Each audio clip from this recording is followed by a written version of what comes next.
नमस्कार, मैं हूं उन्नति तिवारी और आप सभी दर्शकों का, सभी श्रोताओं का हमारे इस पॉडकास्ट में हार्दिक स्वागत करती हूं। और आप सभी को हमारी पूरी टीम की ओर से नवरात्र की हार्दिक शुभकामनाएं।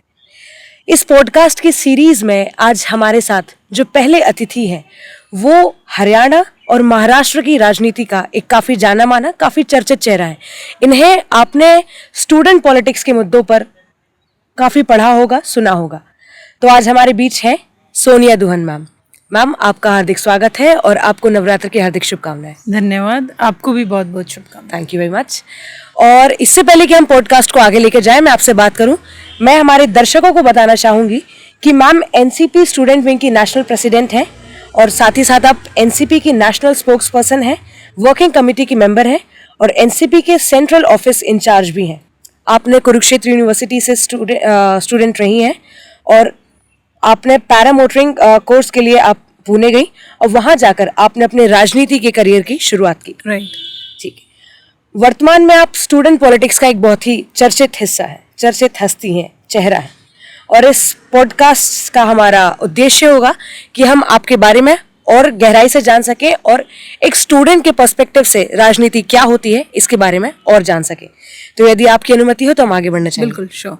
ठीक है मैम, हम जानना चाहेंगे कि राजनीति के बाद तो सोनिया दुहन कौन है, काफी लोग जानते हैं और हम आज और गहराई से जानेंगे, मगर राजनीति के पहले सोनिया दुहन कौन थी और आपका स्कूलिंग, आपकी स्टडीज कैसी रही, आपका फैमिली बैकग्राउंड क्या रहा? देखिए, फैमिली बैकग्राउंड की अगर मैं बात करूं तो मैं एक किसान परिवार से आती हूं और एक नॉर्मल से घर से आती हूं जहां पे मतलब खेती से जुड़ी हुई चीज़ें, पशुपालन और खेती से ही इर्द गिर्द लाइफ घूमी है।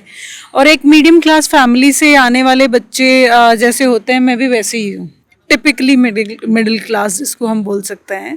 और मेरा कुछ बहुत ऐसा हाई फाई लाइफस्टाइल नहीं है, बहुत ही घर में फैमिली में रहना, जॉइंट फैमिली से आना। मेरे पापा 3 भाई हैं, तो we have a big joint family. हम 9 बहन भाई हैं और हम सब लोग इकट्ठा रहते हैं।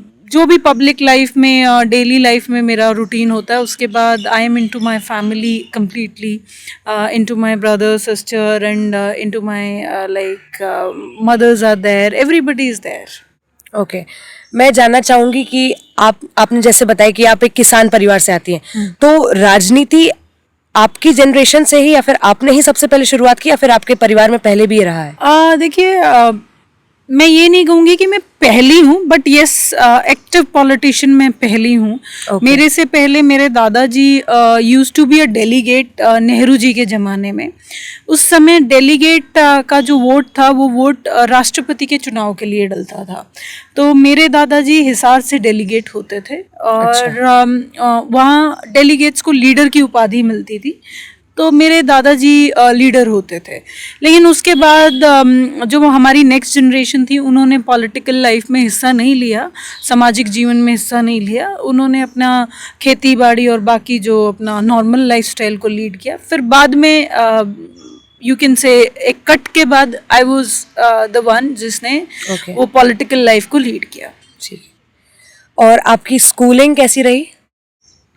बेसिक स्कूलिंग, जिसकी मैं कोई बहुत बड़े स्कूल से पढ़ के नहीं आई हूँ, एक नॉर्मल से गांव के स्कूल से पढ़ के और यहाँ तक आई हूँ। और मतलब शायद यू कैन से कि एक हरियाणा बोर्ड के स्कूल से, HBSC के स्कूल के बोर्ड से पढ़ के, एक स्टेट बोर्ड के स्कूल से पढ़ के यहाँ तक की जर्नी मैंने लीड करी है।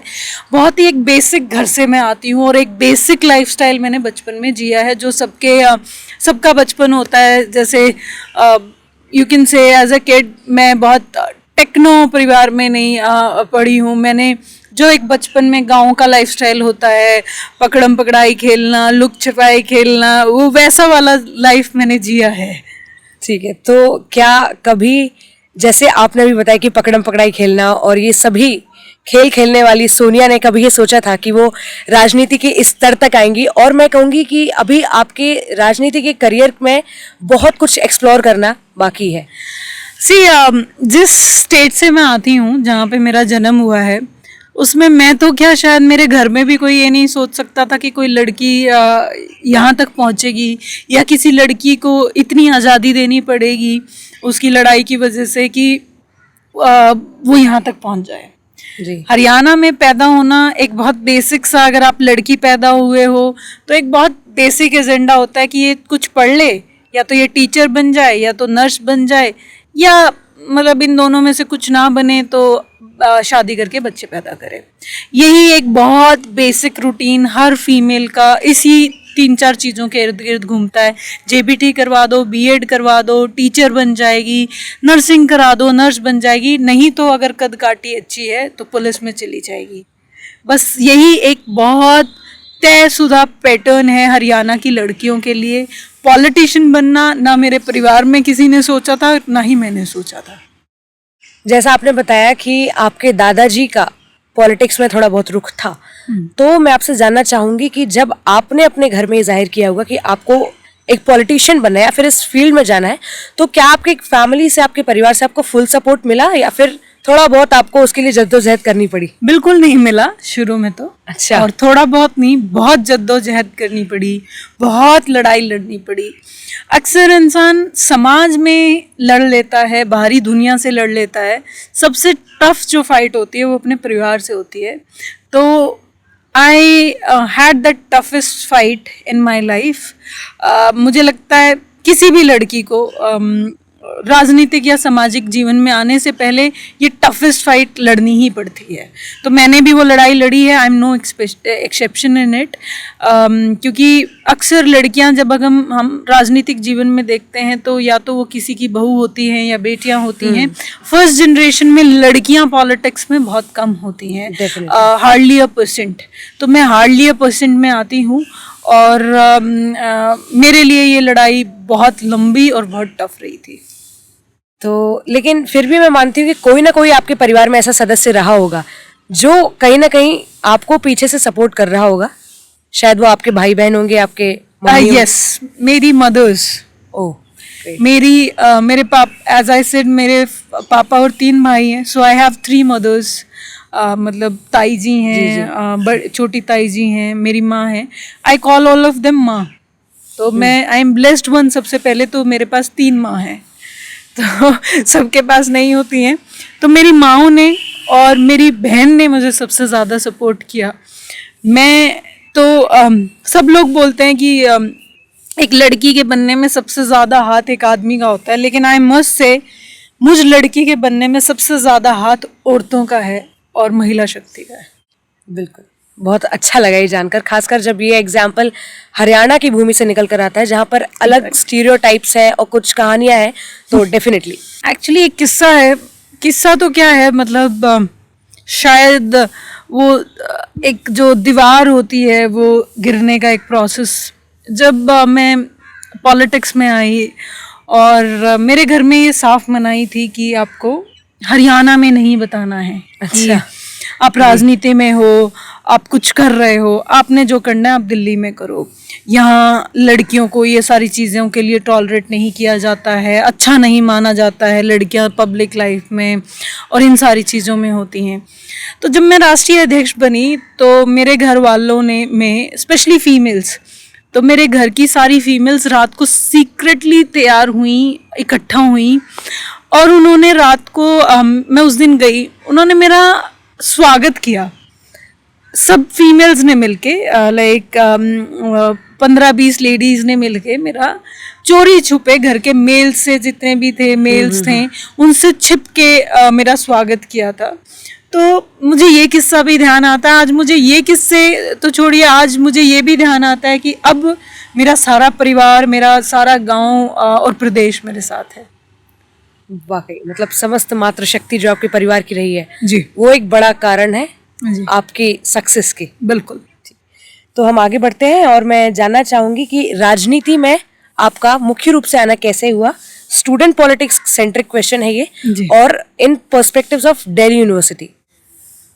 देखिए, शुरू में मतलब मैं एक लेमन फैमिली से आना, एक मिडिल क्लास फैमिली से आना, ऑफ कोर्स मेरा ड्रीम नहीं था पॉलिटिशियन बनना या राजनीतिक लाइफ में आना। मेरा एक छोटा सा ड्रीम था, मुझे पैरामोटरिंग में कर रही थी, मुझे उसी में फ्लाइंग में परस्यू करना था। तो मैं पूना गई थी एक्चुअली फ्लाइंग के लिए, एडवांस कोर्स के लिए। तो उसी दौरान मेरा कांटेक्ट संगठन में किन्हीं से हुआ। तो कुछ स्टूडेंट मूवमेंट्स चल रहे थे, तो जिसमें नॉर्थ इंडियंस को लेके वहाँ पे कुछ एक दो मूवमेंट चल रहा था, तो उस मूवमेंट का मैं हिस्सा बनी और वहीं से शायद वो पहली मेरी एंट्री हुई एनसीपी में। अच्छा। और आज तक मैं तब से लेके आज तक एनसीपी में ही हूँ, and never ever been here and there, जहाँ थी मैं वहीं हूँ जी। उसके बाद मैं दिल्ली आई। बीच में एक ऐसा फेज आया, मेरे फादर बीमार थे, कैंसर थी और बहुत ज़्यादा डिस्टर्ब एक पीरियड चला लाइफ का। उसके बाद फिर वापस यहाँ आके चीज़ें देखी, माय फादर पास्ड अवे, फिर दोबारा से स्टूडेंट पॉलिटिक्स में। Once a student leader is always a student leader. Definitely. वो अपने अंदर से वो विद्यार्थी राजनीति का जो कीड़ा है, वो स्टूडेंट पॉलिटिक्स का जो कीड़ा, वो कभी नहीं निकाल सकता। तो मैं भी वही थी, तो वो निकलेगा कहाँ से। फिर दोबारा एंट्री हुई स्टूडेंट पॉलिटिक्स में और फिर उसके बाद हमने यहाँ पे क्या बोलते हैं, दिल्ली यूनिवर्सिटी में काम करना शुरू किया। एक हालात ऐसे थे जहाँ एनएससी को कोई नहीं जानता था, मतलब जो मेरी स्टूडेंट विंग है, जिसको हम नेशनलिस्ट स्टूडेंट कांग्रेस बोलते हैं, so in short we call it NSC. यहाँ पर्चा भी भरने नहीं दिया जाता था बच्चों को, हमारे जो कैंडिडेट्स होते थे। फिर धीरज जी हमारे राष्ट्रीय अध्यक्ष बने, वहाँ से हमने काम करना शुरू किया और पहली बार ऐसा हुआ कि ऐसे कुछ लोग आए कि जिन्होंने मतलब बराबर की मारपीट, डूसू में मारपीट होना, आपस में गाली गलौच होना is just a common thing, आपको पता है। तो पहली बार मैंने मतलब मेरी हाथापाई हुई एबीवीपी के साथ और सबकी हुई, यहाँ तक कि पुलिस और प्रशासन तक बातें चली गई, फिर वो पार्टी ऑफिस तक आ गई। फिर उस समय के जो हमारे इंचार्ज होते थे, उन्होंने मुझे लाइन हाजिर किया कि तुम लड़की हो, तुम इतना क्यों वो सारी चीज़ें कर रहे हो। एंड आई मस्ट से मैंने कभी एक लड़की होके तो शायद स्टूडेंट पॉलिटिक्स की ही नहीं, I always lived like a boy और उतना ही दबंगता से मैंने ये पॉलिटिक्स की है। एंड मुझे खुशी होगी बताते हुए कि हम पहली बार 3-4 कैंडिडेट्स को जितवा के लाए कॉलेज लेवल पे, अगली बार हम 10-11 को जितवा के लाए, फिर हम 16 को, फिर 22 को, इस तरीके से हर साल हमारा ग्राफ बढ़ा। क्या बात।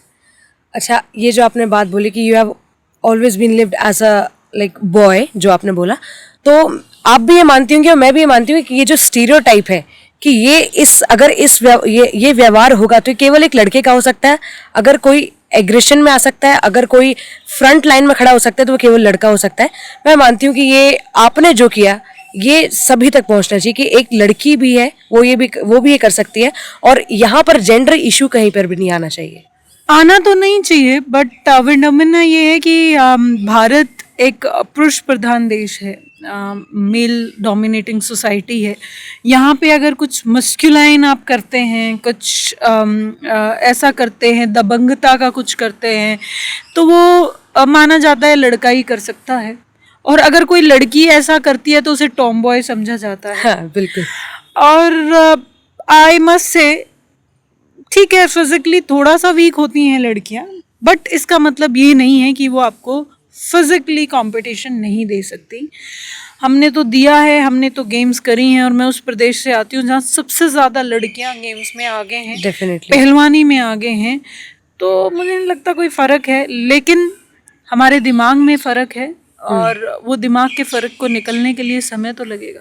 बेशक, और मुझे पूरी उम्मीद है कि आपके जैसे एग्जाम्पल्स इस फर्क को कम करने में कोशिश तो यही है। बिल्कुल, डेफिनेटली। तो अगले सवाल की ओर मैं बढ़ती हूँ और मैं जानना चाहूँगी कि अब तक के आपके पॉलिटिकल करियर का सफ़र कैसा रहा, और बीइंग ए वुमेन, एक लड़की के रूप में क्या आपको समस्याओं का सामना करना पड़ा? डेफिनेटली करना पड़ा, आपने बताया।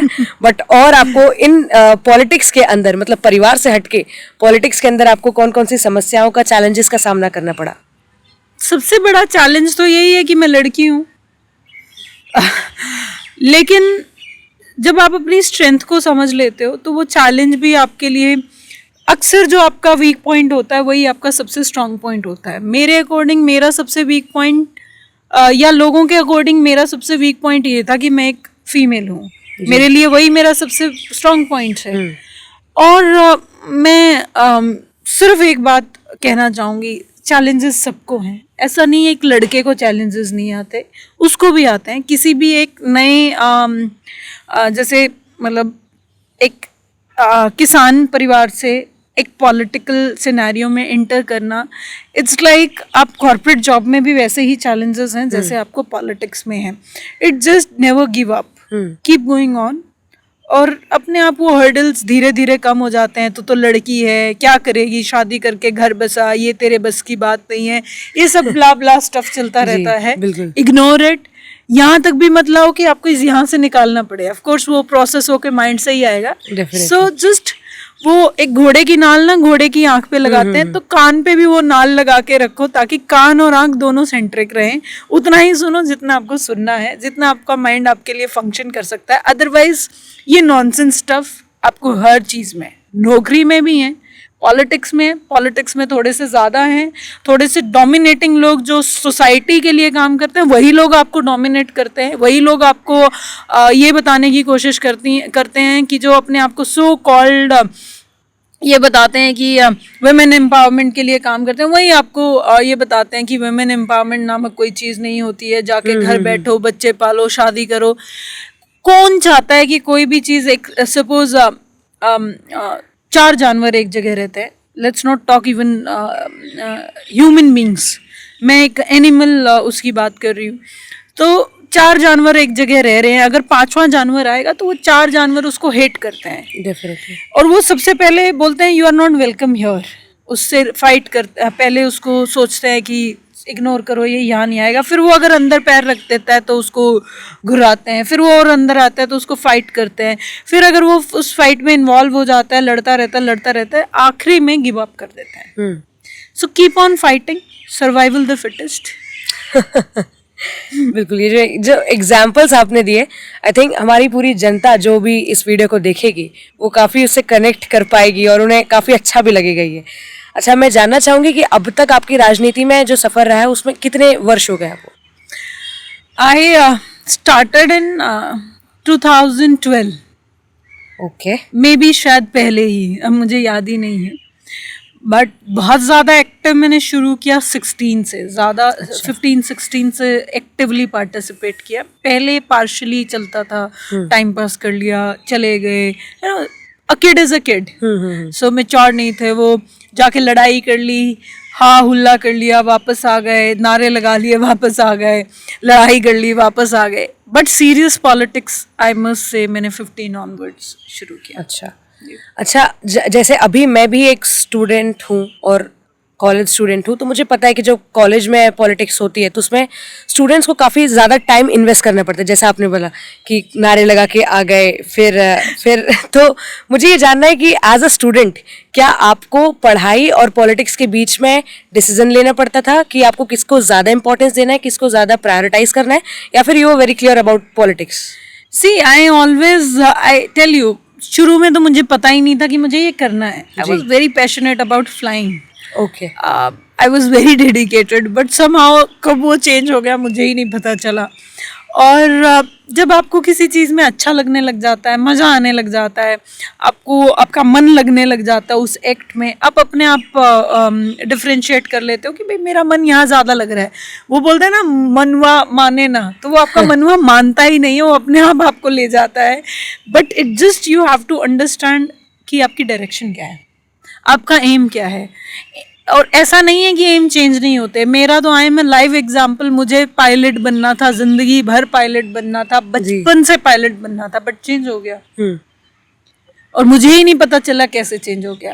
तो बट जब वो चेंज हो रहा था, आई गॉट दैट कि ये चेंज हो रहा है और मुझे ये ज़्यादा अच्छा लग रहा है। सो जो पैशन था मेरा, जो मेरा बचपन का ड्रीम था, आई क्विट ऑन दैट। मैंने इस एम पे काम किया और आज मैं आप सब लोगों के सामने हूँ। अक्सर आप जब लाइफ से कुछ चाह रहे होते हैं, लाइफ आपसे वो नहीं चाह रही होती है। There are few things which हम किसी एक चीज होती है, वी कॉल इट डेस्टिनी। कुछ डेस्टिनी में भी लिखा होता है। डेस्टिनी के उस गेम को भी समझिए साथ में, अपने एम के साथ साथ अगर उसको समझ के चलेंगे, उस पर काम करेंगे तो बहुत इजी हो जाती हैं चीज़ें करनी। बिल्कुल। अच्छा, मैं जानना चाहूँगी कि शुरुआती दौर में, राजनीति के शुरुआती दौर में आपके मुद्दे क्या रहे हैं student centric? See for me it is always for the girls. Okay. क्योंकि चाहे कॉलेज हो, स्कूल हो या आफ्टर लाइफ हो, लड़कियों को हमेशा ही इग्नोर किया जाता है। चाहे कॉलेज में भी देख लो, लड़कियां बेचारी डरी सहमी सी, छिपी सी क्लासरूम में बैठी रहती हैं। They never participate too much. आजकल तो फिर भी करने लग गई हैं। जब हम लोग करते थे तब तो बिल्कुल पार्टिसिपेट नहीं करती थी लड़कियां, खासकर पॉलिटिकल एक्टिविटीज़ में या सोशल एक्टिविटीज़ में। तो मेरी चीज़ें हमेशा ही लड़कियों को सेंट्रिक रही हैं। आज भी जब मैं मेन विंग की पॉलिटिक्स करती हूँ तो भी मेरी गर्ल्स स्पेसिफिक, गर्ल्स सेंट्रिक ही रहती हैं। क्योंकि जब तक लड़कियाँ सामने नहीं आएंगी ना, तब तक एक्चुअल सोशली हम रिफॉर्मेशन नहीं कर सकते, चेंज नहीं ला सकते सोसाइटी में। Because a girl only the one जो 3 फैमिलीज को एम्पावर करती है। खुद जहाँ पैदा होती है, कल को जहाँ शादी करके जाएगी, और उसके जो लड़की पैदा होगी वो कल आगे जाएगी। So basically a girl is the key कि आप 3 फैमिलीज को चेंज कर सकते हो। तो सबसे पहले लड़की को एम्पावर होना ज़रूरी है। If she is empowered enough, she can empower 3 families. Definitely, ये बहुत ही कमाल की बात कही आपने।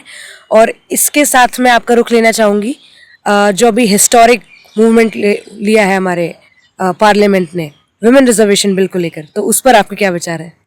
अब यू नो वी गर्ल्स, हमें परिवार में भी इमोशनल फूल बनाया जाता है। वैसे मैं बताऊं आपको, हमें हमेशा इमोशंस के नाम पे, नहीं बेटा तू तो लड़की है, तू तो यही कर ले, कोई बात नहीं, ये हम भाई के लिए कर लेते हैं। And we always give up, we are very adjusting in nature.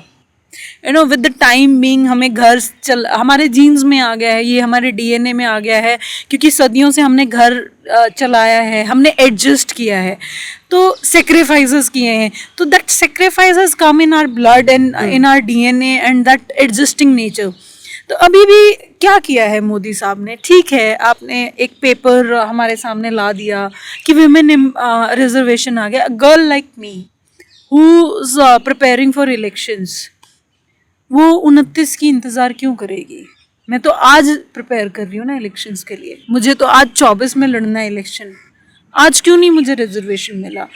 Y I have to wait for 29? क्योंकि मैं लड़की हूँ। आदमी क्यों नहीं वेट कर रहा है?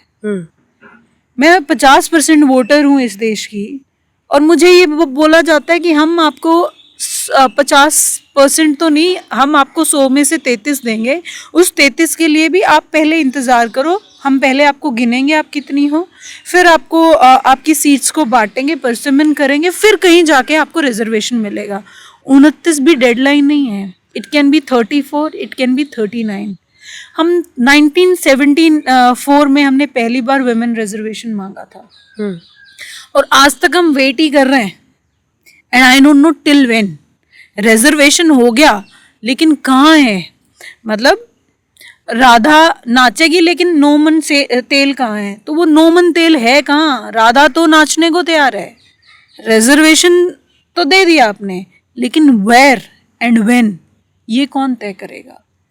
और हम क्यों इंतज़ार करें जिनको 24 में लड़ना है? अब मैं जहाँ पे तैयारी कर रही हूँ, everybody is a male who's preparing for election. I'm the single girl who's preparing for it. मतलब क्या मेरे लिए ये हेल्प नहीं हो जाती अगर ये रिजर्वेशन होता? बट एक और चुनावी जुमला मुझे ये लगा, आई मस्ट से, कि मोदी साहब को शायद वो पार्लियामेंट का जो 7 डेज का उन्होंने स्पेशल सेशन बुलाया था, उसे चलाने के लिए कोई और एम नहीं मिला, तो उन्होंने हमें ये रिजर्वेशन का जुमला पकड़ा दिया। दैट्स इट, उसके अलावा मुझे कुछ नहीं लगा। बेसिकली आप रिजर्वेशन को ये जो रहा है आप इसे सपोर्ट करती हैं, बट यू वांट कि ये जल्दी आए, इतना इंतजार ना करना पड़े। हम क्यों इंतजार करें? आप एक बात बताइए, जब इन्होंने गाय के नाम पे वोट मांगा था, हमारे लिए गौ माता पूजनीय है, हम पूजते हैं, पूजा करते हैं सनातन धर्म में, हम गौमूत्र पीते हैं, हमने उनके नाम पे वोट भी दिया। तो क्या इन्होंने बोला था कि हम पहले गाय को गिनेंगे तब वोट देना? क्या बोला था? नहीं बोला ना। और क्या इन्होंने जब इतने हजारों हजारों करोड़ रुपए के घोटाले किए गौ माता के नाम पे, क्या इन्होंने तब गिनी थी गाय? कम ऑन यार, मतलब वी आर नॉट फूल्स। अब टेक्नो जमाना है, everybody is a techno kid. Even 2 साल के बच्चे को फ़ोन चलाना, 2 साल तो बहुत बड़ा, एक 9 महीने के बच्चे को पता है यूट्यूब कहाँ से खुलता है और वो हैम्पी कहाँ से चलाना है, समथिंग ब्ला ब्ला, पता नहीं, आई डोंट हैव किड्स, वो क्या गाना होता है उसे चलाना आता है। जब इतने टेक्नो किड्स हैं, कांट वी अंडरस्टैंड दिस कि ये एक चुनावी जुमला था? जब आपको कोई चीज़ करनी है, जब आपको नोटबंदी करनी थी, आपने हमारे से नहीं पूछा। आपने आए, बहुत अच्छा सा माननीय प्रधानमंत्री जी ने हमें भाषण दिया, नोटबंदी हो गई। आप आए, आपने बहुत अच्छा सा भाषण दिया, आपने किसान जो बिल थे वो ला दिए। आप आए, हमने 13 महीने फाइट करी किसानों ने, आपने वो वापस ले लिए। Why not women reservation? आप ऐसे ही आइए, आप बोलिए women reservation starts, let me tell you I will be the first supporter, but tell me the date and time कब मिलेगा। ये बेवकूफ़ मत बनाइए। ठीक है, as a youth and as a politician मैं आपसे जानना चाहूंगी कि इसका सोल्यूशन क्या हो सकता है, कि जो डेलिमिटेशन की प्रोसेस है जिसमें सरकार का कहना है कि जो कि काफ़ी टाइम टेकिंग प्रोसेस है, तो इसमें आप क्या सोल्यूशन प्रेजेंट कर सकती हैं? अब डीलिमिटेशन जब होगा, आज क्यों नहीं देते? क्या डर है मोदी जी को कि वो 33% जो महिलाओं को सीट देंगी, उनके पास विमेन लीडर ही नहीं है लड़ाने के लिए? क्योंकि तैयारी नहीं करी ना विमेन लीडरशिप। किसी की बहू लड़ेगी, किसी की बेटी लड़ेगी, किसी की पत्नी लड़ेगी, किसी की बेटे की बहू लड़ेगी। लीडर्स कहाँ हैं? किसे लड़वाएंगे? ये डर है मोदी जी को। और अब ये बता दिया, let me tell you, delimitation के बाद भी किसी की बहू, किसी की बेटी, किसी की पत्नी को ही लड़वाएंगे, क्योंकि आप आज भी वुमेन लीडरशिप तो तैयारी नहीं कर रहे हो। और डीलिमिटेशन के बाद भी कुछ नहीं बदलने वाला है। आपको ये चुनावी जुमला देना था, लेकिन पहली बार इन पे ये बैकफायर कर गया। लोगों को पता चल गया that just was for the fun, और ये चुनावी जुमला था। जैसे 15 लाख रुपए का हमें बताया गया था कि हर किसी के खाते में 15 लाख आएंगे। बाद में ऑनरेबल हमारे होम मिनिस्टर साहब ने इसको क्लियर किया कि चुनाव में हम ऐसी अक्सर बातें करते हैं। So now let me tell you, 6-7 महीने रह गए हैं लोकसभा के चुनाव में, ये भी एक चुनावी जुमला था। ठीक है, चलिए हम आगे की ओर रुख करते हैं। और अब मेरा आपसे सवाल है कि एनसीपी के बारे में आपके क्या विचार हैं, और एनसीपी ही क्यों, आपने उसे ही क्यों चुना अपने पॉलिटिकल करियर के लिए? देखिए, पवार साहब जैसी शख्सियत के साथ काम करना, मतलब मुझे लगता है ये अपने आप में एक सौभाग्य की बात है। जितना मैंने उनके साथ काम किया, जितनी उनकी लीडरशिप के अंडर मैंने सीखा है, शायद मैं आई एम ब्लेस्ड इनफ। मैं अपने आप को बहुत सौभाग्यशाली समझती हूँ कि मैंने उस लीडरशिप के अंडर काम किया है जिन्होंने सुप्रिया ताई is a single kid, Maharashtra में ताई बोलते हैं, यहाँ हम बड़ी बहन बोलते हैं, हरियाणा में हम बहन बोलते हैं। तो सुप्रिया दी के इज़ अ सिंगल चाइल्ड। और आप एक बात समझिए, उन जमाने में आज से 50 साल पहले फैमिली प्लानिंग की ही कोई नहीं सोचता था। और एक मेल फैमिली प्लानिंग करे, ये तो कोई सोच ही नहीं सकता। साहब ने एक मेल होते हुए अपनी वाइफ जो प्रतिभा काकी हैं, जो उनकी वाइफ है, उनके सामने एक ही कंडीशन रखी थी, I need 1 child, either a boy और अ गर्ल। देन ताई केम इन द वर्ल्ड। और उसके बाद साहब was as a male was the person जिन्होंने फैमिली प्लानिंग करी, जिन्होंने परिवार नियोजन किया। उस समय कोई सोच भी नहीं सकता था। ये वो सोच थी जिसने मुझे एनसीपी के लिए इंस्पायर किया, क्योंकि कोई एक तो ऐसा है जिसे समझ में आता है कि विमेन लीडरशिप को कैसे बढ़ाना है और महिलाओं का उत्थान, महिला सशक्तिकरण कितना जरूरी है देश के उत्थान के लिए। जी। He was the first leader as CM जिसने महिलाओं को रिजर्वेशन दिया था लोकल बॉडी में। He was the first CM when he was a CM जिन्होंने लड़कियों को, महिलाओं को हक दिया था प्रॉपर्टी में बराबर का।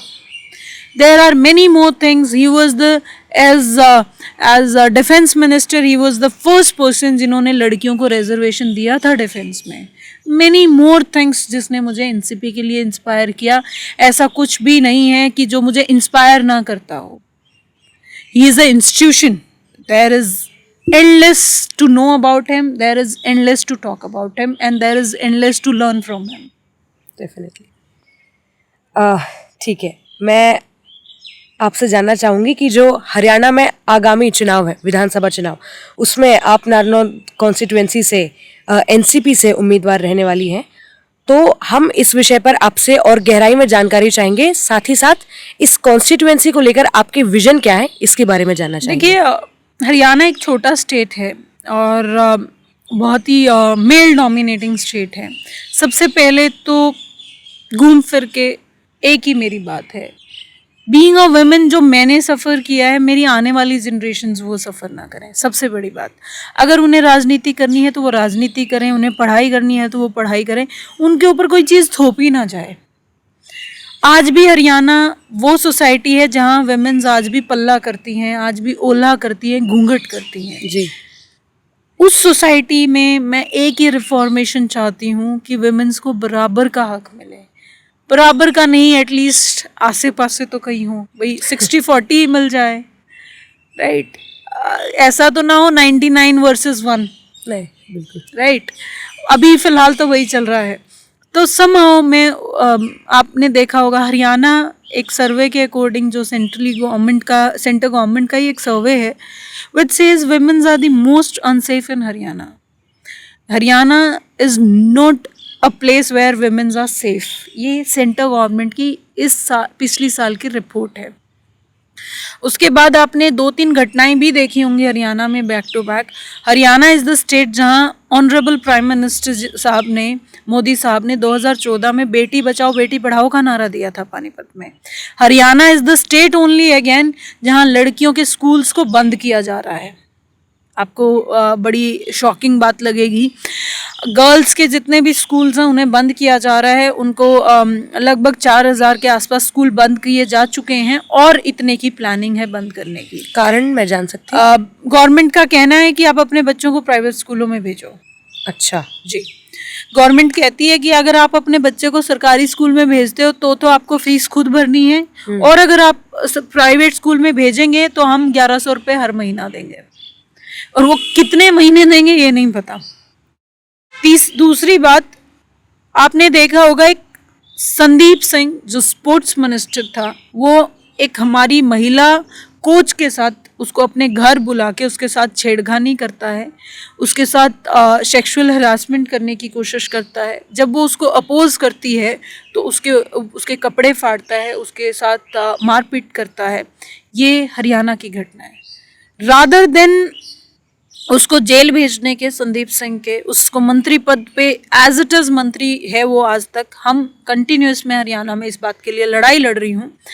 और सफरर कौन है? वो दोषी साबित हो चुका है। वो उस कोर्ट कह चुका है कि ये दोषी है, कोर्ट बता चुका है कि इसने ये कुकर्म किया है, ये गलत हरकत की है। देन टू वो आज तक मिनिस्टर है, वो कैबिनेट में बना हुआ है एज इट इज़।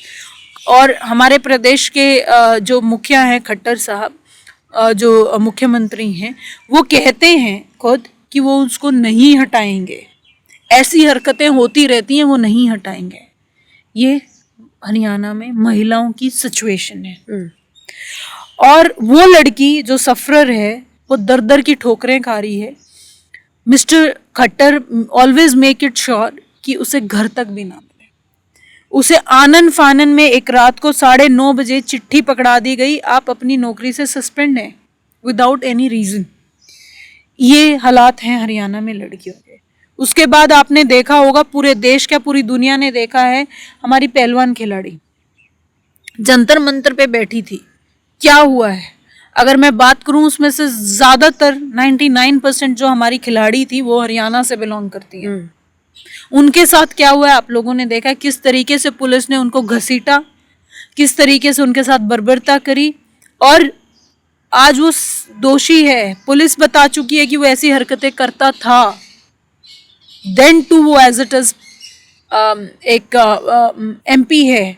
किसका एमपी है? बीजेपी का एमपी है, मोदी सरकार में एमपी है। मुझे समझ में नहीं आता है, क्या एक लड़की एक महज चुनावी जुमला थी इनके लिए, जो इन्होंने बेटी पढ़ाओ बेटी बचाओ बताया था, या एक और चुनावी जुमला है जो विमेन रिजर्वेशन के नाम पे हमारे ऊपर थोप रहे हैं ग्राउंड पे? तो क्योंकि हमें कुछ नहीं मिला कभी भी। और अगर और एक एडिशनल बात बताऊं, उसी पानीपत में घर में घुस के 3 लड़कियों के साथ, 3 महिलाओं के साथ गैंग रेप हुआ है। ये हरियाणा की सिचुएशन, इस सिचुएशन को मैं चेंज करना चाहती हूँ। उस हरियाणा को मैं लड़कियों के लिए भी उतना कंफर्टेबल करना चाहती हूँ जितना कंफर्टेबल वो आदमियों के लिए है। ठीक है। महिलाओं के साथ साथ आपके 2 और कौन से वो अहम मुद्दे होंगे जो आप अपनी कॉन्स्टिट्यूएंसी में और इन ऑल हरियाणा में देखना चाहेंगे? सबसे बड़ा दूसरा जो मेरा मुद्दा है, हमारा यूथ हरियाणा में आज बेरोजगारी पीक पे है। इंडिया में सबसे नंबर 1 बेरोजगारी में हरियाणा आता है। पहले बहुत सारे अच्छे नंबर 1s में आते थे हम, आजकल बहुत सारे बुरे नंबर 1s में आते हैं हम एज हरियाणा। तो मेरा सबसे बड़ा ध्येय होगा, जितने भी लोग हैं, जितना भी मेरे यूथ को मैं जॉब प्रोवाइड कर सकूं। मैं नहीं कहती आपको मैं घर बैठे बैठे 50,000 रुपए की इनकम करवा सकती हूँ, बट जैसा पवार साहब ने बारामती में किया है, टेक्सटाइल हब लेके गए हैं, वहाँ IT सेक्टर लेके गए हैं, वो सेम मैं अपनी विधानसभा में करना चाहती हूँ। एक 10,000 से 20,000 के स्लैब की ऐसी नौकरियां मैं वहाँ लेके जाना चाहती हूँ, क्योंकि हरियाणा दिल्ली के सबसे क्लोज है। वहाँ इंफ्रास्ट्रक्चर बहुत इजी है, बहुत अच्छा है, पहले से ही बहुत अच्छा है। तो उस इंफ्रास्ट्रक्चर का फ़ायदा उठाते हुए मैं जितना भी IT सेक्टर लेके जा सकती हूँ, या टेक्सटाइल लेके जा सकती हूँ, या बाकी सारी जो छोटी नौकरियाँ हैं, मेरा ध्येय ये है। मैं एक ग्राम प्रधान स्टेट से आती हूँ जहाँ 90% गाँव हैं, सिर्फ 10% ही शहर हैं। तो मेरे यूथ को शहर ना आना पड़े, काम को गांव जाना पड़े। तो मेरा एक ही उद्देश्य है, गांव की ओर चलो, गांव की ओर मैं चीज़ों को लेके जाना चाहती हूँ। मैं खुद गांव वापस गई हूँ, मैं चाहती हूँ नौकरियां भी गांव को जाएं। बिल्कुल, क्योंकि आप एक किसान परिवार से हैं, तो मैं जानना चाहूँगी कि किसानों के लिए आप क्या करना चाहेंगी? मेरा मतलब मैं बहुत छोटे से जमींदार के घर से आती हूँ, तो अक्सर हरियाणा को बोलते हैं आपके यहाँ तो आप तो धन्ना सेठ हैं, आप तो ऐसा कुछ नहीं है। सिर्फ 10% 20% लोगों को देख के आप राय बनाएं, आप हमें एशिया की सबसे समृद्ध कम्युनिटी बोलें या ये सब बोलें, ये एक मिथ है, एक झूठ है। हरियाणा में मतलब जो 60% जो किसान हैं वो 1.5, 2, 3 एकड़ के जमींदार हैं। मेरा ध्येय रहेगा कि वो 1.5, 2, 3 एकड़ या 5 एकड़ तक का जो जमींदार है, जिसका सर्वाइवल भी उस फसल से नहीं हो पाता, क्योंकि एक पूरा घर है आपके पीछे, आपके घर में 2 बेटे हैं, 3 बेटे हैं, एक फसल तो आप एज इट इज घर में ही रख लेते हो, अगली फसल मुश्किल से आपकी मंडी तक पहुंचती है, उससे पहले कुछ ना कुछ हो जाता है। जैसे अगर मैं इसी सीजन की बात करूं, इस पूरे सीजन मेरे यहाँ बारिश नहीं हुई, लेकिन अब 3 दिन से लगातार हो रही है। जब फसल पक चुकी है, अब 3 दिन से लगातार हो रही है, क्योंकि फसल खराब हो जाएगी। तो किसान एक ऐसी कम्युनिटी है जिसपे क्या बोलते हैं, सरकार भी मार करती है और भगवान तो करते ही करता है, मौसम तो करता ही करता है। तो मैं ये चाहूँगी जो 5 एकड़ तक की जमींदारी के लोग हैं, उनको कम से कम ऐसा हो, चाहे वो किसी क्या बोलते हैं सब्सिडी के अंडर हो, या मैं डायरेक्ट कुछ वो करवा पाऊँ, उनको अपनी फसल का 1.5 से 2 गुना, जो अगर एक 10 एकड़ के जमींदार को 4 रुपया मिल रहा है, तो मैं चाहूँगी 5 एकड़ तक के जमींदार को 10 रुपया मिले। जी, ओके। अच्छा, राजनीति को अगर हम देखते हैं तो आम जनता कई बार समझती है कि राजनीति इज ओनली अबाउट पॉलिटिशियंस, लेकिन राजनीति जो है वो केवल पॉलिटिशियन से नहीं होती, जनता से होती है, और जनता ही पॉलिटिशियंस को सिलेक्ट करती है। तो आप एज अ पॉलिटिशियन जनता से क्या एक्सपेक्टेशंस रखती है? मैं एज अ पॉलिटिशियन जनता को एक ही बात कहना चाहूँगी, एक तो आप किसी को भी, कोई भी नेता भगवान नहीं है जी। They are just common person, उसी हार्ड मास के वो भी हैं। उनको भगवान समझना बंद करो। जब वो आपके बीच में आए उनको क्वेश्चन करो, उनको पूछो वो आपके लिए क्या करेंगे। डोंट स्टे साइलेंट, चुप मत रहो। स्पेशली युवा जो पुराने हैं बेचारे, उनकी तो बीत गई। मैं यूथ से कहूँगी, जब कोई नेता आपके बीच में आए उसे क्वेश्चन करो, उससे पूछो वो आपके लिए क्या करेगा। उसे भगवान समझना या उसके गनमैन से डरना बंद करो। कुछ ना गनमैन कर सकता है और ना ही उस नेता की इतनी हिम्मत है कि वो आपको हाथ लगा सके। आस्क क्वेश्चन, आस्क हिम कि वो आपके लिए क्या करेगा। डेफिनेटली। आखिरी सवाल इस पॉडकास्ट का, और हालांकि इस विषय पर हम काफ़ी चर्चा कर चुके हैं, लेकिन एक बार फिर से कि वे समस्त मातृशक्ति, वे सभी महिलाएं या लड़कियां जो कि पॉलिटिक्स में एंटर करना चाह रही हैं, चाहे किसी भी स्टेज पर, बीइंग इट स्टूडेंट पॉलिटिक्स और चाहे वो स्टूडेंट पॉलिटिक्स के जो आगे के जो रास्ते होते हैं उन पर एंटर करना चाह रही हैं, उनको आप क्या सलाह देंगी, और या फिर कहना चाहूँगी उनको आप क्या अपनी गाइडेंस देंगी? एक ही बात है, राजनीति कोई जितना, मतलब सब बोल देते हैं राजनीति बहुत डर्टी है, राजनीति बहुत गंदा है। It is not, it is your own mental state जो इसको गंदा या अच्छा बनाती है।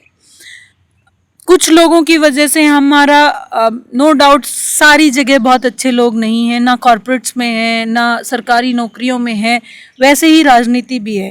पांचों उंगलियां कहीं बराबर नहीं है। बट इट इज़ यू जिसको स्ट्रांग रहना है, जिसको लड़ना है। बी बोल्ड, सबसे बड़ी बात बी बोल्ड। और अपने आप का ये कभी मत सोचो मैं कमज़ोर हूँ। आप कहीं पे भी कमज़ोर नहीं हैं। आप फिजिकली भी एक आदमी जितनी स्ट्रांग हो और मेंटली तो एक आदमी से कहीं ज़्यादा स्ट्रांग हो। Be bold, keep fighting, you will be succeeded. And female से स्पेशली मैं एक बात कहना चाहूँगी, प्लीज़ यार ज़्यादा से ज़्यादा आओ, ताकि परसिमन के बाद तो एटलीस्ट 33% एक्चुअल लीडर्स लड़े। डेफिनेटली, बिल्कुल भाई, किसी की बहू, किसी की बेटी, किसी की क्या बोलते हैं पत्नी ना लड़े, लीडर्स लड़ें। Come in the front, fight for the society, work for the society. क्योंकि एक फीमेल से अच्छा काम देश के लिए, समाज के लिए कोई नहीं कर सकता। क्योंकि फीमेल को पता है घर कैसे चलता है। फीमेल को पता है कि 1100 रुपये का सिलेंडर लेने के लिए आपको कितने और एक्सपेंसेस को कम करना पड़ता है, तब जाके वो 1100 रुपये का सिलेंडर आपके घर में आता है। उस फीमेल को पता है कि अगर वो ही सिलेंडर आपको 500 में मिलेगा तो उसको आप 1 और किलो दूध ले लोगी एक्स्ट्रा। आप अपने बच्चे को एक और थोड़ा सा और ज़्यादा न्यूट्रिशन दोगी। तो please come in the front. जब तक फीमेल पॉलिटिक्स में नहीं आएंगी, नहीं लड़ेंगी अपने हकों के लिए, कोई भी इस देश का उद्धार नहीं कर सकता है। बढ़िया। अंत में पुरुषों से आप क्या उम्मीद रखती हैं कि वो महिलाओं को इस फ्रंट में आगे आने के लिए किस तरीके से मदद कर सकते हैं? कुछ नहीं, मैं कोई उम्मीद नहीं रख सकती। देखो इन विचारों से उम्मीद करना ही बेकार है। लेकिन फिर भी इफ आप बोलेंगे प्लीज सपोर्ट अस, और आप हमें एलियन समझना बंद करें। हम एलियन नहीं है, हम उसी हार्ड मास के बने हुए हैं जिस हार्ड मास के आप बने हुए हैं, और ना ही आपसे कहीं पे भी कमजोर हैं। दंगल में आके देख लो, या मेंटल लेवल पे आके देख लो, या मैनेजमेंट में आके देख लो, हम आपसे कहीं फास्ट फॉरवर्ड हैं। बस इतनी सी गैप दे दो, इतना सा जगह दे दो, उसको इतना हम अपने आप कर लेंगे। That's it. That's what I expect from the males. इससे ज़्यादा एक्सपेक्ट करूंगी तो आप लोग बोलेंगे ये तो सब कुछ ही मांग रही है। अच्छा, ये गैप मांगने की हमें जरूरत है या फिर हम खुद ही ले लें? हम अपने आप छीन लेंगे। Exactly. We don't need it. We don't need it. Just start feeling that we are also human beings. हम Yes, कोई sure. जानवर नहीं है। बस इंसान समझना शुरू कर लो, बाकी हम अपने आप छीन लेंगे। आपको हमें भीख देने की जरूरत नहीं है। तो ये थी हमारे साथ सोनिया मैम, और आपसे मिलके, आपसे बात करके बहुत सारे जो विषय हमने अभी इस पॉडकास्ट में छुए, बेशक बहुत अच्छा लगा, और आपने हमें अपना समय दिया। हार्दिक धन्यवाद। Thank you very much. Thank you. Thank you all viewers. Thank you so much.